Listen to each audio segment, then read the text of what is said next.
In today's class, we are going to learn something very much important thing, and that's why today's class is going to be interesting one.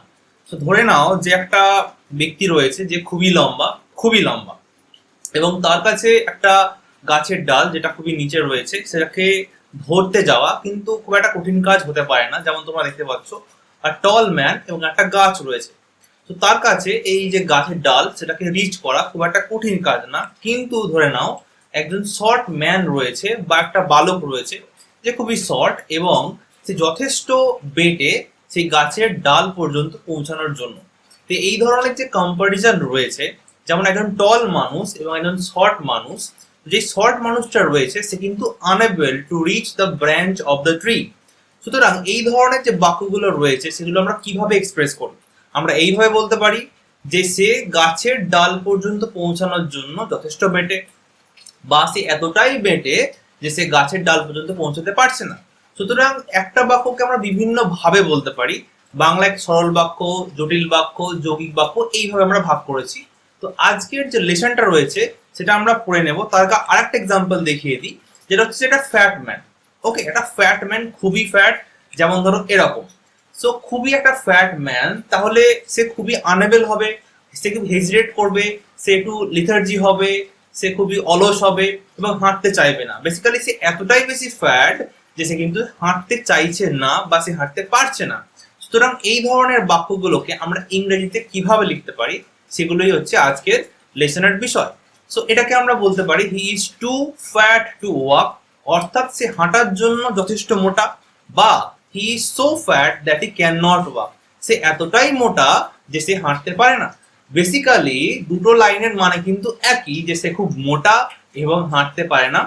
তো দুটো লাইনকে দুভাবে লিখেছি, একটা simple sentence মানে সরল বাক্য, অন্যটা কিন্তু জটিল বাক্য, কমপ্লেক্স সেন্টেন্স। তো এই যে টু রয়েছে, টু এবং টু, দেখো টু এবং টু এগুলো কিন্তু সরল বাক্যে আমরা ব্যবহার করি। আজকের লেসনে আমরা এটাই শিখবো যে টু এবং টু কোথায় ব্যবহার করব, কিভাবে রিমুভ করব এই টু গুলোকে। তো টু এবং টু ব্যবহার করে আমি কিভাবে লিখছি, he is too fat to walk, সে হাঁটার জন্য যথেষ্ট মোটা, মানে সে এতটাই মোটা যে সে হাঁটতে পারে না। এবং সো দ্যাট ব্যবহার করে আমরা লিখছি যে হি ইজ সো ফ্যাট, সে এতটাই মোটা যে, দ্যাট মানে কি যে, হি ক্যান নট ওয়াক। এখানে একটা সাব ক্লজ রয়েছে। ওকে, ডিফারেন্সটা কি? আগেরটা আমরা টু টু ব্যবহার করেছি এবং পরেরটাতে আমরা সো দ্যাট ব্যবহার করেছি। লাইন দুটোর মানে কিন্তু একই। সুতরাং আমরা একটা বাক্য লেখার জন্য দু ধরনের জিনিস কেন ব্যবহার করব এবং কোনটাকে বেশি ব্যবহার করব, কিভাবে আমরা ট্রান্সফর্ম করব, এই জিনিসগুলোই বেসিক্যালি শিখবো। তো টু টু থাকলে কখন আমরা রিমুভ টু করে কিভাবে সেটাকে কমপ্লেক্স সেন্টেন্স বানাতে পারি এবং সো দ্যাট ইউজ করতে পারি। বেসিক্যালি অ্যাফার্মেটিভ এবং নেগেটিভের ব্যাপার এটা, ঠিক আছে? তো অ্যাফার্মেটিভ এবং নেগেটিভ কি? অ্যাফার্মেটিভ হচ্ছে পজিটিভ সেন্টেন্স। যেমন ধরো আমি এখন কথা বলছি, ওকে, আমি এখন কথা বলছি, এই বাক্যটার মধ্যে কোথাও কিন্তু না নেই বা নাবাচক পদ নেই বা নেগেশন নেই। আমি কথা বলছি, আমি গান শুনছি, আমি এখন খেলছি, ওকে, আমি পড়তে বসি, এই ধরনের বাক্যগুলোর মধ্যে কোথাও কিন্তু নাবাচক পদ নেই। এই ধরনের বাক্যকে অ্যাফার্মেটিভ বা অ্যাফার্মেশন বা পজিটিভ সেন্টেন্স বলে। এর ঠিক উল্টোটাই হলো নেগেটিভ সেন্টেন্স বা নেগেশন, যে সে এতটাই অলস যে সে হাঁটতে পারে না, সে যথেষ্ট বোকা যে সেটা বুঝতে পারে না। তো এই যখন বাক্যের মধ্যে নাবাচক পদ আসছে তখন কিন্তু সেখানে আমরা নেগেটিভ সেন্টেন্স বলে থাকি সেই ধরনের বাক্যকে। ওকে, সো আমি কথা বলছি, এটা হচ্ছে অ্যাফার্মেটিভ। আমি কথা বলছি না এমনটা নয়, আমি কথা বলছি না এমনটা নয়।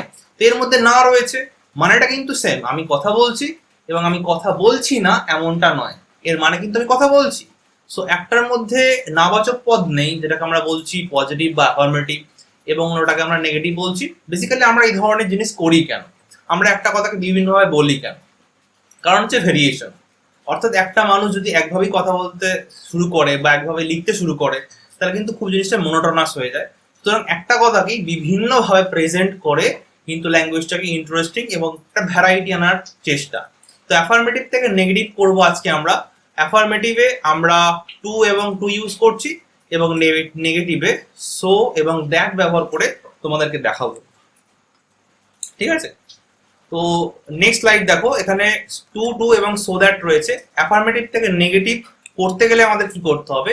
প্রথমে তোমাদেরকে দিতে পারে টু দিয়ে বা বাক্য গঠন করতে দিতে পারে, সেটা হচ্ছে সিম্পল সেন্টেন্সে টু থাকলে, সিম্পল সেন্টেন্সে টু থাকলে টি ডাবল ও টু, তো টু থাকলে আমাদেরকে অমিট টু করতে হবে। প্রথমে কি করতে হবে? অমিট টু, না হলে সিম্পল সেন্টেন্স থেকে আমরা কমপ্লেক্স সেন্টেন্স যেতে পারবো না বা অমিট টু করতে পারবো না। অমিট টু করলেই কিন্তু আমাদের সিম্পল সেন্টেন্সটা চেঞ্জ হয়ে যাবে।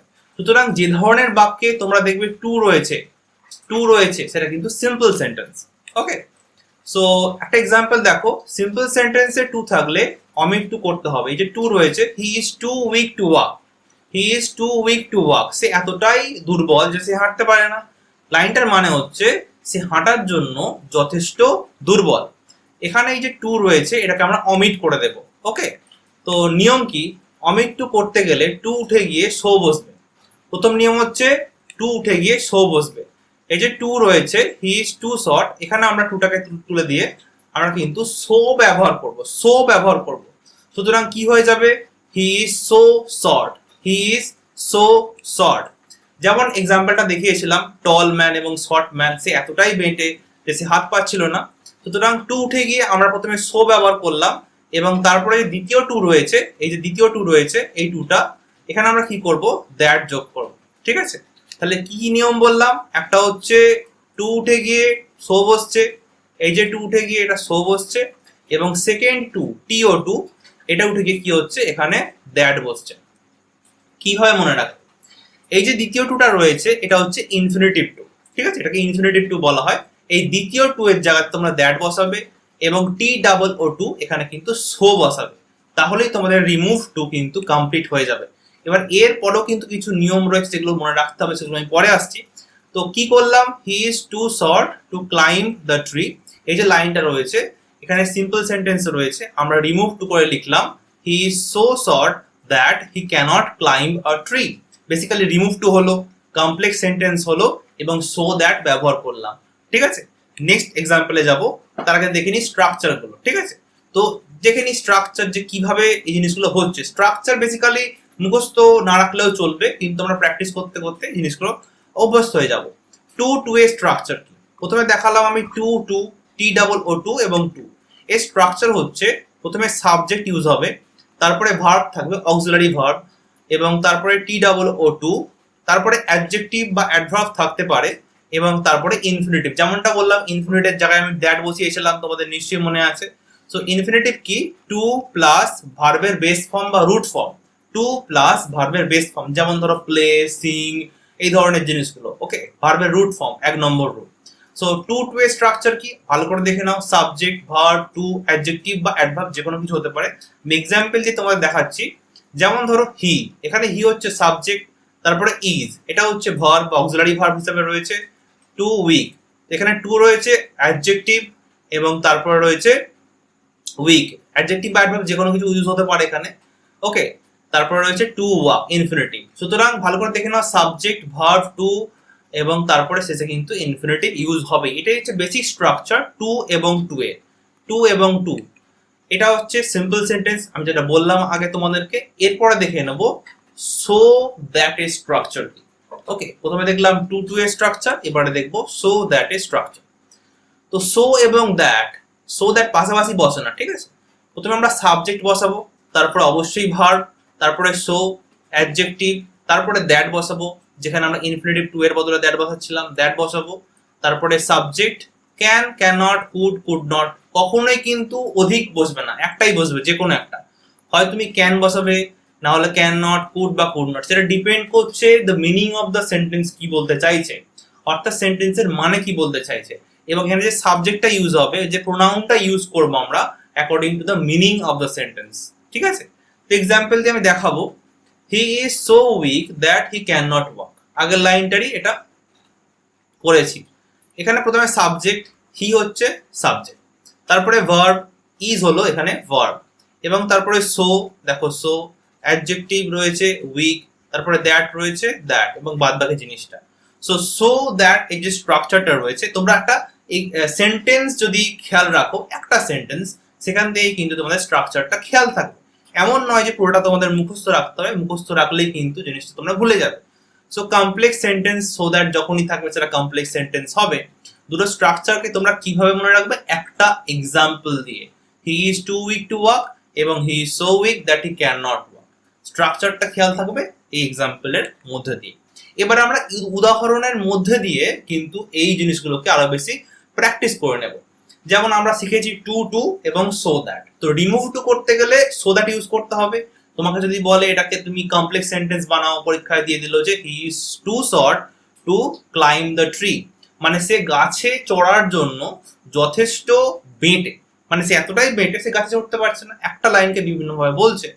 তো এইটা হচ্ছে সিম্পল সেন্টেন্স, কারণ আমরা তো শিখে ফেলেছি যখনই টু টু থাকে তখন সেটা সিম্পল সেন্টেন্স হয়।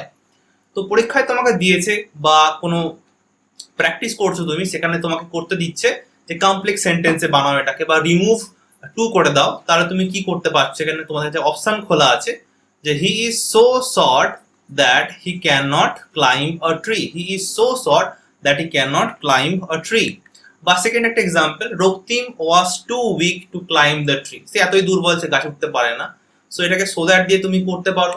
3 নম্বর একটা এক্সাম্পল দেখবো, the knife was too blunt to cut bread. একটা ছুরি আছে, ছুরিটা খুব ভোঁতা, বলছে একটা ব্রেড কাটার জন্য যথেষ্ট ভোঁতা। ইট মিনস যে সেটা যথেষ্ট ভোঁতা, এতটাই ভোঁতা যে সেটা দিয়ে ব্রেড পর্যন্ত কাটা যাচ্ছে না। সো সেন্টেন্সটাকে আমরা এইভাবে লিখবো, এই যে টু রয়েছে এর জায়গাতে লিখবো সো, এবং যে ইনফিনিটিভ টু রয়েছে এখানে আমরা কি করব, দ্যাট করব। এটাই তো আমরা শিখেছি। ফার্স্ট রুল হচ্ছে রিমুভ টু, সেখানে সো বসাবো, এবং ইনফিনিটিভ টু সেখানে দ্যাট বসাবো, এবং তারপরে সাবজেক্ট বসাবো। ওকে, এখানে one could not cut bread, যে ব্রেড তো ছুরি তো নিজে কাটবে না, কেউ একজন ছুরিটা ধরে ব্রেড কাটবে, সুতরাং ওয়ান এখানে ইউজ করেছি। ওয়ান হচ্ছে সেই ব্যক্তি যে ছুরি দিয়ে ব্রেডটা কাটার চেষ্টা করছে, কিন্তু সেটা পারছে না, কারণ কি আমরা আগেই বলেছি ব্লান্ট, ভোঁতা একটা ছুরি। ঠিক আছে। 4 নম্বর একটা এক্সাম্পল দেখে নি, the boy is too clever to be caught. Okay, the boy is too clever to be caught মানে কি, সে ধরা পড়বার জন্য যথেষ্ট চালাক। ইট মিনস সে এতটা চালাক যে তাকে ধরা যাবে না। ঠিক আছে। The boy is so clever that he can not be caught. So এখানে টু এর জায়গাতে সো ইউজ করেছি এবং ইনফিনিটিভ টু এর জায়গাতে দ্যাট ইউজ করেছি। মিনিংটা নিশ্চয়ই বুঝতে পারছো যে সে এতটাই চালাক যে তাকে ধরা কিন্তু যাবে না। আরেকটা example, she was too fat to walk, অর্থাৎ সে হাঁটার জন্য যথেষ্ট মোটা। She was so fat that he could not walk. এবার আরো একটা জিনিস আমরা শিখবো, এতক্ষণ শিখলাম টু এবং টু, সেখান থেকে ট্রান্সফর্ম করে সো দ্যাট, সিম্পল থেকে কমপ্লেক্স সেন্টেন্স। এবার আমরা দেখছি যে আমরা টু কে কিন্তু লিঙ্কার হিসাবেও ব্যবহার করতে পারি। টু এর বিভিন্ন ব্যবহার রয়েছে, বেসিক্যালি আমি একটা দেখিয়েছি এবং সেকেন্ড দেখাচ্ছি এখানে লিঙ্কার হিসাবে। What is linker? লিঙ্কার হচ্ছে বিভিন্ন জিনিসকে লিঙ্ক করে। যেমন ধরো দুটো সেন্টেন্স রয়েছে, দুটো ক্লজ রয়েছে, দুটো ফ্রেজ রয়েছে, দুটো ওয়ার্ড রয়েছে, সেগুলোকে কি করে, যোগ করে। লিঙ্কারের এটাই কাজ। সো লিঙ্কার হিসাবে টু এর ব্যবহার কি? সো টু এর ব্যবহার দেখে নেব। Two sentences are joint using two two. ওকে, এই যে টু এবং টু, এই যে পেয়ারটা রয়েছে, এটা দিয়ে কিন্তু আমরা লিঙ্কার হিসাবে দুটো সেন্টেন্সকে জয়েন করতে পারি। তো ফার্স্ট এক্সাম্পল দেখব, যেমন হি ইজ ভেরি ফ্যাট। একটা সেন্টেন্স হচ্ছে সে খুবই মোটা, আর একটা সেন্টেন্স হচ্ছে হি ক্যান নট ওয়াক। এই লাইনটা আমরা অনেকবার করে ফেলেছি, তোমাদের মুখস্থ হয়ে গেছে। হি ইজ ভেরি ফ্যাট, সে খুবই মোটা, এবং অন্য একটা লাইন বলছে হি ক্যান নট ওয়াক, সে হাঁটতে পারে না। তো আমরা কি করব, এটাকে জয়েন ইনটু সিম্পল করে নেব। কারণ কি, আমরা তো জেনে গেছি টু এবং টু ইউজ করলেই তো সিম্পল সেন্টেন্স হয়ে যায়। তো আমাকে পরীক্ষায় বলেছে জয়েন করতে বা জয়েন ইনটু সিম্পল করতে। তাহলে হি ইজ ভেরি ফ্যাট এবং হি ক্যান নট ওয়াক, এটাকে আমরা টু এবং টু ইউজ করে যদি লিখে দিই he is too fat to walk, তাহলেই তো জয়েনিং হয়ে যাবে, এবং জয়েনিং এর সঙ্গে সঙ্গে এটা কিন্তু সিম্পল সেন্টেন্সও হয়ে যাবে। সুতরাং একটা কাজেই কিন্তু দুটো কাজ হয়ে গেল, জয়েনিংও করলাম এবং সিম্পল সেন্টেন্সও বানালাম। এবার ধরো তোমাকে বললো যে এটা কমপ্লেক্স বানাও, জয়েন ইনটু কমপ্লেক্স, তখন কিন্তু আমরা এই টুটাকে ইউজ করব না, কারণ টু ইউজ করলে তো সিম্পল হয়ে যাবে। তখন আমরা কি করব, সো দ্যাট। আশা করি বুঝতে পেরেছো। এবং সেকেন্ড একটা এক্সাম্পল দেখবো, যেমন ধরো দ্য নাইফ ওয়াজ ব্লান্ট, ছুরিটা ভোঁতা ছিল। One can not cut bread with it, তো একজন কি করছে, সেটা দিয়ে ব্রেড কাটতে পারছে না। তো যখনই আমি টু টু ব্যবহার করব সিম্পল হয়ে যাবে, এবং যখনই সো দ্যাট ব্যবহার করব কমপ্লেক্স হয়ে যাবে। দুটোতেই জয়নিং হয়েছে, কিন্তু একটাই সিম্পল হচ্ছে, একটাতে কমপ্লেক্স হচ্ছে, খেয়াল রাখবে। এবার আমরা কি করব, মোস্ট ইম্পর্টেন্ট পার্ট, যেটা হচ্ছে এক্সারসাইজ। আমরা অনেকক্ষণ শিখেছি, এবার আমরা প্র্যাকটিস করব, because practice makes a man perfect. So exercise তোমাদেরকে দিচ্ছি, যেগুলো তোমরা প্র্যাকটিস করো এখন, এবং কমেন্ট করে অবশ্যই জানাও। ফার্স্ট হচ্ছে he was too tired to keep awake. সবগুলোই তোমরা রিমুভ টু প্র্যাকটিস করো, রিমুভ টু করে তোমরা খাতায় লেখো। He was too tired to keep awake. Second হচ্ছে his handwriting is too bad to read. Third হচ্ছে he is too young to travel alone. Fourth, the case is too urgent to be postponed. Postponed মানে কি, স্থগিত করে দেওয়া। ধরো খুবই একটা বিপর্যয় হয়ে গেছে, তো কোনো একটা মিটিংকে পোস্টপোন করে দেওয়া হয়েছে, এই ধরনের জিনিস। ফিফথ হচ্ছে the news is too good to be true. তো প্রত্যেকটা সেন্টেন্সের মধ্যে আমি রেখেছি টু এবং টু। তোমরা এগুলোকে রিমুভ করো, এবং তোমরা জানো রিমুভ তোমরা কিভাবে করবে, কারণ এতক্ষণ তোমরা শিখলে।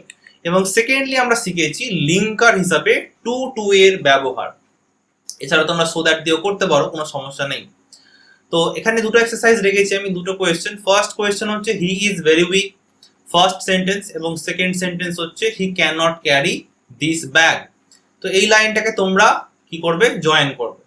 এবং সেকেন্ড আর একটা এক্সারসাইজ, সেটা হচ্ছে they are so good they would help you. এটাকেও জয়েনিং করবে, দুটো দিয়েই করবে, টু টু এবং সো দ্যাট। সো এই যে লেসনটা আমরা শিখলাম আজকে, এখানে বেসিক্যালি টু এর যে ব্যবহার, ওকে, টু এর যে ব্যবহার সেটা দেখলাম। সেকেন্ড দেখলাম যে কিভাবে রিমুভ টু করতে পারি। থার্ড দেখলাম সো দ্যাট কি করে ব্যবহার করতে পারি। এবং ফোর্থ শিখলাম লিঙ্কার হিসাবে টু টু সো দ্যাট এর ব্যবহার কিভাবে করতে পারি। সো ভিডিওটা এখানেই এন্ড করব। তার আগে তোমাদের বলবো যে ভালো লাগলে অবশ্যই শেয়ার করবে, কমেন্ট করবে, আমাদেরকে জানাবে কেমন লাগছে। সাবস্ক্রাইব না করলে অবশ্যই সাবস্ক্রাইব করবে, এবং যে এক্সারসাইজগুলো দিলাম সেগুলো অবশ্যই খাতায় করবে। কোনো প্রবলেম হলে কমেন্ট করে জানাবে কমেন্ট বক্সে। তো দেখা হবে নেক্সট ভিডিওতে। Till then tata, bye by.